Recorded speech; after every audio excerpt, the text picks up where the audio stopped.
আলোচনা ছেড়ে রাজপথে কর্মসূচি দিয়ে অহেতুক চাপ সৃষ্টি করা হচ্ছে বলে মন্তব্য করেছেন বিএনপি মহাসচিব মির্জা ফখরুল ইসলাম আলমগীর। এটি গণতন্ত্রের জন্য ভালো নয় বলে মনে করেন তিনি। আর স্থায়ী কমিটির সদস্য আমির খসরু বলেছেন, কেউ নির্বাচনের পরিবেশ নষ্ট করলে রাজনৈতিকভাবে ক্ষতিপূরণ দিতে হবে। বৃহস্পতিবার দুপুরে হাসপাতাল থেকে ফেরা গণ অধিকার পরিষদের সভাপতি নুরুল হক নূরকে দেখতে তার বাসায় যান বিএনপির স্থায়ী কমিটির সদস্য আমির খসরু মাহমুদ চৌধুরী। খোঁজ নেন শারীরিক অবস্থার। পরে গণমাধ্যমে তিনি বলেন, নির্বাচনী পরিবেশ যারা নষ্ট করতে চাইছে তাদের ক্ষতিপূরণ দিতে হবে রাজনৈতিকভাবে। নির্বাচনের সাথে কোন পার্টির কি দাবি দেওয়া এটা কোনো সম্পর্ক নাই।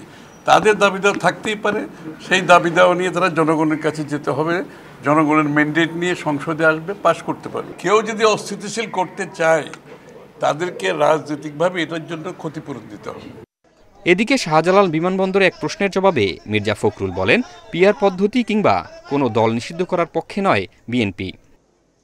আলোচনা চলছিল, আলোচনা চলা অবস্থায় এই ধরনের কর্মসূচির অর্থই হচ্ছে যে একটা অহেতুক একটা চাপ সৃষ্টি করা, যেটা আমি মনে করি যে গণতন্ত্রের জন্য শুভ নয় এবং সঠিক সিদ্ধান্ত নেওয়ার ব্যাপারেও শুভ নয়।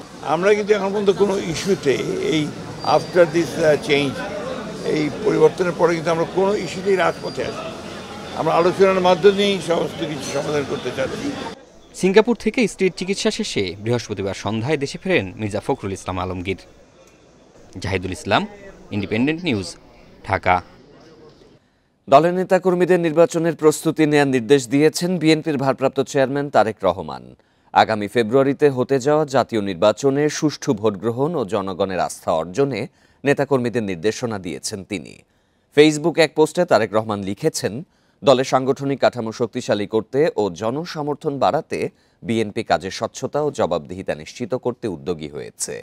ইতোমধ্যে দলের ৭,০০০ নেতাকর্মীর বিরুদ্ধে দুর্নীতি, চাঁদাবাজি ও অসদাচরণের অভিযোগে সাংগঠনিক ব্যবস্থা নেওয়া হয়েছে।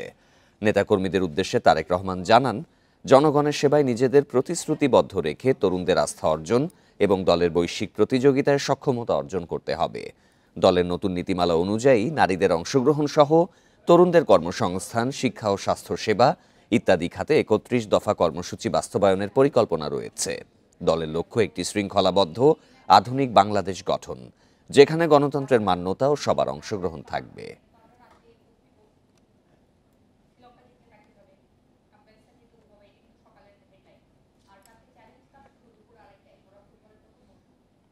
ত্রয়োদশ সংসদ নির্বাচন সামনে রেখে প্রবাসী বাংলাদেশিদের নিবন্ধনের জন্য তৈরি হচ্ছে পোস্টাল ভোট বিডি অ্যাপ। নিবন্ধিতদের কাছে পাঠানো হবে পোস্টাল ব্যালট পেপার। ইসির সিনিয়র সচিব আখতার আহমেদ আরও জানান, নিবন্ধিত প্রবাসী ভোটার সহ দেশে নির্বাচনের কাজে নিয়োজিত কর্মকর্তা ও আইনি হেফাজতে থাকা ব্যক্তিরা পোস্টাল ব্যালটে ভোট দিতে পারবেন।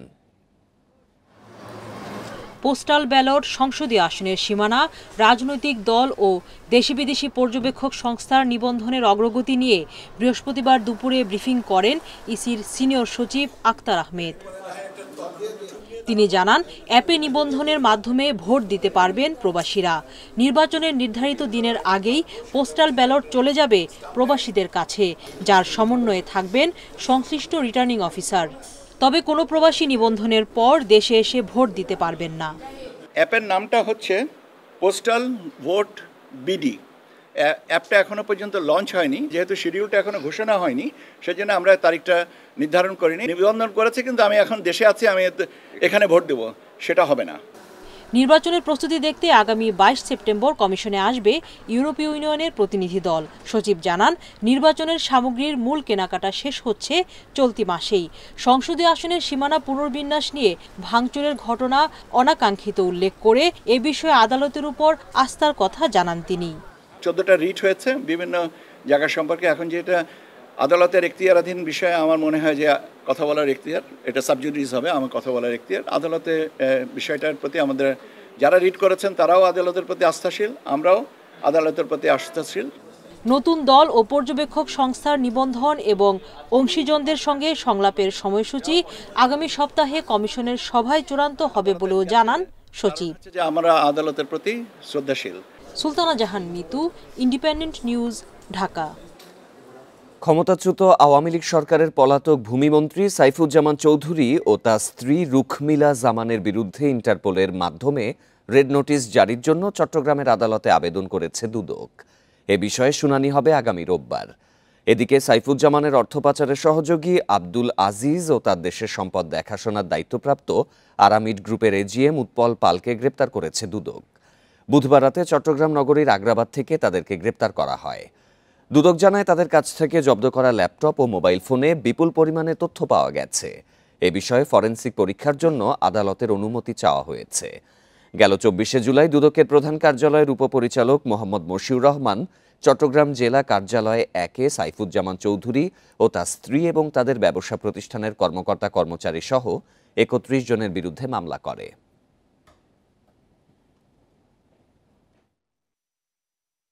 প্রথমে আরামিড গ্রুপের কর্মচারীদের নামে লোন নেওয়া হতো, তারপরে টাকাগুলো স্থানান্তর করে সাইফুজ্জামান চৌধুরীর মালিকানাধীন আরামিড সিমেন্ট এবং থাই অ্যালুমিনিয়াম এই দুটো প্রতিষ্ঠানে নিয়ে নগদে উঠে হুন্ডি করে টাকাগুলো বিদেশে পাচার করেছিল তথ্য পাচ্ছি। যে বিভিন্ন ঠিকানায় তারা থাকতেছিলেন তাদের ওখানে আমরা অভিযান চালালাম, তাদেরকে পেলাম। তো তৎপ্রেক্ষিতে আমরা আজকে বিজ্ঞ সিনিয়র জুডিশিয়াল ম্যাজিস্ট্রেটে তাদেরকে উপস্থাপন করেছিলাম। বিজ্ঞ ম্যাজিস্ট্রেট আমাদের আবেদনের প্রেক্ষিতে তাদেরকে 5 দিনের রিমান্ড মঞ্জুর করেছে। থার্মেক্স গ্রুপের ব্যবস্থাপনা পরিচালক আব্দুল কাদির মোল্লাকে ভয়ভীতি দেখিয়ে 52 কোটি টাকা ঘুষ নেয়ার অভিযোগে সাবেক ভূমিমন্ত্রী সাইফুজ্জামান ও তার স্ত্রী সহ 10 জনের বিরুদ্ধে আরও একটি মামলা করেছে দুদক। বৃহস্পতিবার বিকেলে নিয়মিত ব্রিফিংয়ে এই তথ্য জানান দুদকের উপপরিচালক আক্তারুল ইসলাম। তিনি জানান সাবেক ভূমিমন্ত্রী সাইফুজ্জামানের যোগসাজশে প্রতারণা ও জালিয়াতির মাধ্যমে ক্ষমতার অপব্যবহার করে এই কাজ করা হয়। ব্রিফিংয়ে আরও জানানো হয়, বাংলাদেশ রেলওয়ে 10টি মিটার গেজ ইঞ্জিন ক্রয় অনিয়ম ও দুর্নীতিতে সরকারের 322 কোটি টাকার রাজস্ব ক্ষতি করায় বাংলাদেশ রেলওয়ে সাবেক মহাপরিচালক শামসুজ্জামান, অতিরিক্ত মহাপরিচালক মঞ্জুর আলম চৌধুরী এবং সাবেক এডিজি হাসান মনসুরের বিরুদ্ধেও মামলা করেছে সংস্থাটি। ভূমিমন্ত্রী সাইফুজ্জামান চৌধুরী, রুকমিলা হাসান সাবেক চেয়ারম্যান ইউসিবিএল ব্যাংক সহ ইউসিবিএল ব্যাংকের মোট 10 জন কর্মকর্তার বিরুদ্ধে দুর্নীতি দমন কমিশনে আরও একটি মামলা দায়ের হয়েছে। নির্বাচন কমিশন সচিবালয় আইন 2009 সংস্কারের জন্য উপদেষ্টা পরিষদের বৈঠকে অনুমোদন দেয়া হয়েছে। মন্ত্রিপরিষদের বৈঠক শেষে ফরেন সার্ভিস একাডেমিতে এক সংবাদ সম্মেলনে প্রধান উপদেষ্টার প্রেস সচিব শফিকুল আলম কথা জানান। প্রেস সচিব বলেন, মন্ত্রিপরিষদের বৈঠকে 3টি বিষয়ে আলোচনা হয়েছে। এর মধ্যে নির্বাচন কমিশনের 2টি আইন সংশোধন, এনবিআর এবং সংস্কারের 3টি বিষয়ে আলোচনা হয়েছে। এ সময় নির্বাচনের দায়িত্বে থাকা কর্মকর্তাদের শাস্তির বিধান রেখে আইন সংশোধন সহ 2টি সংস্কার প্রস্তাব উপদেষ্টা পরিষদে অনুমোদন দেয়া হয়েছে। প্রাতিষ্ঠানিকভাবে ট্রেজারি বন্ডের ভ্যাট বাড়িয়ে এনবিআরের একটি আইনে সংশোধনী প্রস্তাবও অনুমোদন করা হয়। এছাড়া মোট 77টি অতি গুরুত্বপূর্ণ সংস্কারের মধ্যে 27টি সংস্কার এরই মধ্যে বাস্তবায়ন করা হয়েছে। নির্বাচন কমিশনের দুটো আইন সংস্কারের সিদ্ধান্ত হয়েছে, আর এনবিআর এর মানে ইন্টারনাল রেভিনিউ ডিপার্টমেন্ট তাদের একটা আইন সংস্কারের বিষয়ে ডিসিশন এসেছে এবং ক্যাবিনেটে আজকে সংস্কার যে আপডেট সেটার বিষয়ে বড় একটা ডিসকাশন হয়েছে। পিআর পদ্ধতি ছাড়া গণতান্ত্রিক সরকার গঠন সম্ভব নয় বলে মন্তব্য করেছেন ইসলামী আন্দোলন বাংলাদেশের সিনিয়র নায়েবে আমির মুফতি সৈয়দ ফয়জুল করিম।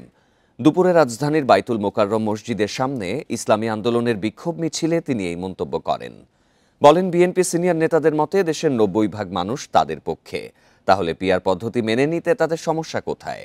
বর্তমান সরকার বিএনপির পক্ষপাতিত্ব করছে অভিযোগ করে তিনি বলেন, জুলাই সনদের ভিত্তিতে পিআর পদ্ধতিতে নির্বাচন না দিলে দেশের জনগণ তা আদায় করে ছাড়বে।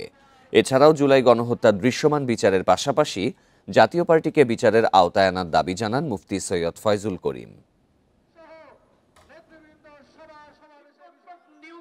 পিআর সিস্টেমে নির্বাচন দিতে বিএনপির আপত্তি থাকারই কথা না, কারণ তাদের একজন উঁচু পর্যায়ের বক্তা বক্তব্য দিয়েছেন, উঁচু পর্যায়ের নেতা বক্তব্য দিয়েছেন যে 90% ভোট তাদের। যদি 90% ভোট তাদের হয় তাহলে তারা আসন পাবে 270-এর উপরে। যদি উপরের ইঙ্গিতে আপনি পিআরসি নির্বাচন দিতে গড়িমসি করেন, তাহলে জনগণ ঐক্যবদ্ধভাবে আপনাকে বাধ্য করবে পিআরসি নির্বাচন দেওয়ার জন্য। আলোচনার সমাধান হচ্ছে না বলেই রাজপথে নেমেছে জামায়াত, বলেছেন দলটির সেক্রেটারি জেনারেল মিয়া গোলাম পরোয়ার। জুলাই সনদের ভিত্তিতেই ফেব্রুয়ারিতে নির্বাচন আয়োজনের দাবি তার। বিকেলে বাইতুল মোকাররমের সামনে বিক্ষোভ সমাবেশে এই দাবি করেন তিনি। জুলাই সনদের আইনি ভিত্তি দিতে নির্বাচনের আগে গণভোট আয়োজন করতে হবে বলেও উল্লেখ করেন গোলাম পরোয়ার। জুলাই ঘোষণা, সনদ বাস্তবায়ন, পিআর পদ্ধতিতে নির্বাচন সহ 5টি দাবিতে বিক্ষোভ সমাবেশ করেছে জামায়াত। বিকেলে বাইতুল মোকাররমের দক্ষিণ গেটে জড়ো হন নেতাকর্মীরা। এ সময় মিয়া গোলাম পরোয়ার আরও বলেন, নির্বাচনের আগে গণহত্যাকারীদের বিচার ও জুলাই সনদের আইনি ভিত্তি না দিলে আরেকটি ফ্যাসিবাদের জন্ম হবে।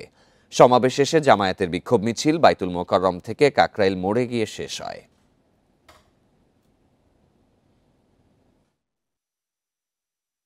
ফেব্রুয়ারিতে নির্বাচন হতে হবে, তার আগে এই জাতীয় সনদ সংস্কারের আইনি ভিত্তি দিয়ে বাস্তবায়ন করতে হবে। কারাবন্দী জীবন যাপন করার বিনিময়ে বাংলাদেশের মানুষ ফ্যাসিবাদকে বিদায় করে নতুন বাংলাদেশ পেয়েছে। অনেকে বলছেন যে আপনারা আলোচনায় আছেন, আবার কেন আন্দোলনে যাচ্ছেন? এটাই হচ্ছে কারণ, আলোচনার টেবিলে যাচ্ছি কিন্তু সে আলোচনার সফলতার মুখ পাচ্ছি না। এই জুলাই সনদের আইনের ভিত্তি নিয়ে এই নির্বাচনই হতে হবে। বাজারে জনপ্রিয় 13টি ব্র্যান্ডের টি ব্যাগে এবার মানবদেহের জন্য বিপজ্জনক মাত্রার ভারী ধাতুর উপস্থিতি পেল গবেষণা প্রতিষ্ঠান এসডো। দেশি বিদেশি ল্যাবে পরীক্ষায় দেখা গেছে লেড, মার্কারি, ক্রোমিয়াম, ক্যাডমিয়াম ও আর্সেনিকের উপস্থিতি সহনশীল মাত্রার চেয়ে 10 থেকে 50 গুণ বেশি। এমনকি তেজস্ক্রিয় উপাদান ইউরেনিয়াম ও থোরিয়ামের উপস্থিতিও মিলেছে। মানবদেহের স্বাস্থ্য ঝুঁকি বিবেচনায় প্লাস্টিক ও পেট টি ব্যাগ নিষিদ্ধের তাগিদ গবেষকদের। সুগন্ধ, স্বাদ ও সতেজতায় বাঙালির জনপ্রিয় পানীয় চা। দেশের বাজারে বিক্রি হওয়া টি ব্যাগে দেখা দিয়েছে স্বাস্থ্য ঝুঁকি। মানবদেহের জন্য ক্ষতিকর উপাদান পাওয়া গেছে বিভিন্ন প্রতিষ্ঠানের টি ব্যাগে। বৃহস্পতিবার এক সংবাদ সম্মেলনে এ তথ্য জানিয়েছে environment and social development organisation ESDO. 8 মাসেরও বেশি সময় ধরে গবেষণায় বাজারের জনপ্রিয় Finlay, Tetley, Lipton, Ispahani, Seylon সহ 13টি ব্র্যান্ডের বেশ কিছু নমুনা দেশি বিদেশি ল্যাবে পরীক্ষা করা হয়। সবচেয়ে বেশি high concentration heavy metal detect হয়েছে আমাদের টি ব্যাগের প্যাকেজিং ম্যাটেরিয়ালটাতে, যেখানে লেড হচ্ছে আমরা পেয়েছি আপ টু 51 ppm, যেখানে আমাদের পারমিসিবল লিমিট হচ্ছে 5 ppm, ক্যাডমিয়াম হচ্ছে 83 ppm, যেখানে লিমিটটা 1 ppm। প্রতিষ্ঠানটি জানায়, সীসা, ক্যাডমিয়াম, মার্কারি ও পারদ মস্তিষ্কের ক্ষতি, আচরণের সমস্যা, হৃদযন্ত্র ও প্রজনন স্বাস্থ্যে প্রভাব সহ নানা জটিলতা তৈরি করে। এই পেপারটাও কিন্তু কেমিক্যাল মুক্ত না, অর্থাৎ চায়ের যে যদি পেপারের টি ব্যাগ হয় এটাও কিন্তু কেমিক্যাল কন্টামিনেটেড, অর্থাৎ ওই প্রক্রিয়ার মধ্যে দিয়ে কিন্তু ওই পেপারটা থেকে ব্যাগটা তৈরি করা হয়। সংবাদ সম্মেলনে ছিলেন বাংলাদেশ চা বোর্ড, বিএসটিআই, নিরাপদ খাদ্য কর্তৃপক্ষ ও পরিবেশ অধিদপ্তরের কর্মকর্তারা। ভারী ধাতুর স্বাস্থ্য ঝুঁকি বিবেচনায় নিয়ে প্রয়োজনীয় ব্যবস্থা নেয়ার আশ্বাস তাদের। সকল রিসার্চের ডকুমেন্ট আমাকে টিবোর্ডের কাছে পাঠাই, টিবোর্ড সবগুলো নিয়ে আমাদের যে রিসার্চ প্যানেল আছে বা আমাদের রিসার্চ যে ইনস্টিটিউট আছে তাদেরকে দিয়ে এটা আমরা ডেফিনেটলি টেস্ট করব। আমাদের যতটুকু কাজ করার কথা ছিল সেটা আমরা আসলে করতে পারতেছি না।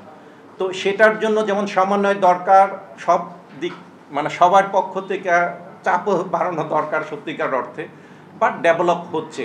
সাম্প্রতিক এক জরিপ মতে দেশের 55% মানুষ প্রতিদিন 2 কাপ চা পান করে, আর 27% মানুষ 4 কাপের বেশি চা পান করে। Buddhadeb Kundu, independent news, Dhaka. এবছর অমর একুশে বইমেলা শুরু হবে 17 ডিসেম্বর, চলবে 2026-এর 17 জানুয়ারি পর্যন্ত। নির্বাচন ও রমজানের কারণে এই সিদ্ধান্ত নেওয়া হয়েছে। এক সংবাদ বিজ্ঞপ্তিতে একথা জানিয়েছে বাংলা একাডেমি। বিজ্ঞপ্তিতে বলা হয়, বৃহস্পতিবার বিকেলে বাংলা একাডেমির শহীদ মুনীর চৌধুরীর সভাকক্ষে অমর একুশে বইমেলা 2026-এর তারিখ নির্ধারণ সংক্রান্ত এক সভা অনুষ্ঠিত হয়। সভায় আসন্ন জাতীয় সংসদ নির্বাচন ও পবিত্র রমজানের পরিপ্রেক্ষিতে অমর একুশে বইমেলা আগামী 17 ডিসেম্বর 2025 থেকে 17 জানুয়ারি 2026 পর্যন্ত নির্ধারণ করা হয়। এতে সভাপতিত্ব করেন সংস্কৃতি বিষয়ক মন্ত্রণালয়ের সচিব মোহাম্মদ মফিদুর রহমান। এছাড়া বাংলা একাডেমির মহাপরিচালক অধ্যাপক মোহাম্মদ আজম, একাডেমির সচিব, পরিচালক এবং বাংলাদেশ পুস্তক প্রকাশক ও বিক্রেতা সমিতির প্রতিনিধিরা উপস্থিত ছিলেন। এই ছিল বিরতিহীন সংবাদে। আমন্ত্রণ পরের আয়োজন।